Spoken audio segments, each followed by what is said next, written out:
అది కాదు ఆయన, మీకు కాదు విశ్రాంతి, నేను ఇస్తాను విశ్రాంతి రండి అంటా ఉన్నాడు. ఏం చెప్పినా సరే అవన్నీ కూడా వాళ్ళకి వ్యతిరేకంగా కనబడుతున్నాయి. విశ్రాంతి దినాన్ని ఎవరో కూడా పచ్చి మంచినీళ్ళు కూడా ముట్టుకోకూడదు. ఈయన ఏం చేశాడంటే అక్కడికి వెళ్ళిపోయి కొట్టుకుట్టోడికి ఏం చేశాడంటే, పక్షవాతం కలిగిన వ్యక్తికి ఏం చేశాడంటే కాళ్ళు ఇచ్చేసాడు, బాగు చేశాడు. నీ పాపాలని క్షమించమంటే పరుగెత్తుకుని వెళ్ళిపోన్నాడు.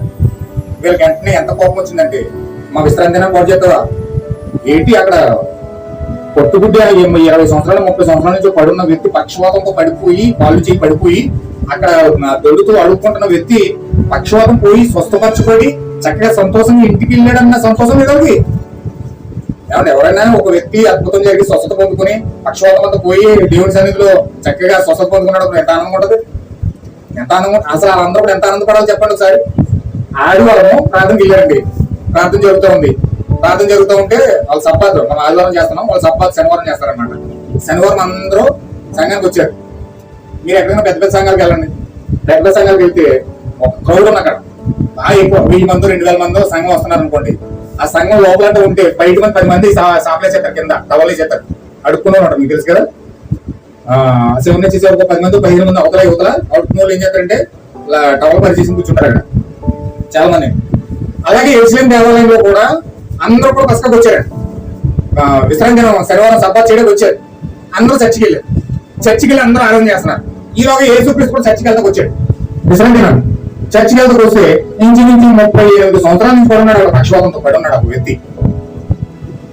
యేసుక్రీస్తు అనంతరంగా వెళ్తా ఉంటే అతను చూసాడు, పేరు చూసాడట. ఎప్పుడైతే పేరు చూసాడో అతను అన్నాడు, అతను ఏదో తెలియని ఒక లోపల బలమైన విశ్వాసం యేసుక్రీస్తుని పిలిచింది. లోపల విశ్వాసం యేసుక్రీస్తుని పిలిచింది. యేసుక్రీస్తుని పిలిస్తే యేసుక్రీస్తు వెంటనే వెనక్కి తిరిగి సహోదరుడా, నీ పాపాలని క్షమించబడ్డాయి, నువ్వు పరుపెత్తుకుని లే అన్నాడు. పరుపెత్తుకుని లే, నువ్వు స్వస్థపరచబడ్డావు అన్నాడు.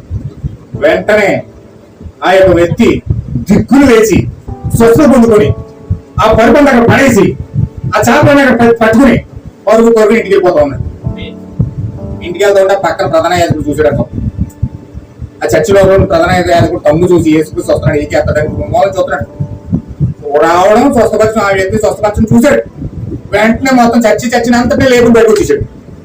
చర్చినంతా లేకపోతే బయటకు వచ్చేసి ఇగో ఈ వ్యక్తి చేసి నాకు ఘోరం చూడండి. మన విశ్రాంతి దినాన్ని వ్యక్తి అప్పుడప్పుడు వచ్చాడు, మన విశ్రాంతి దినాన్ని పాడు చేశాడు. అందుకే ఇతన్ని ఏం లేదు, ధర్మశాస్త్ర ప్రకారం రాళ్ళు పెట్టుకొని చంపేది అని చెప్పి ఒక్కొక్కడు రాయలు తీసుకుని పెద్ద పెద్ద రాయలు తీసేస్తున్నారు. హల్లెలూయా.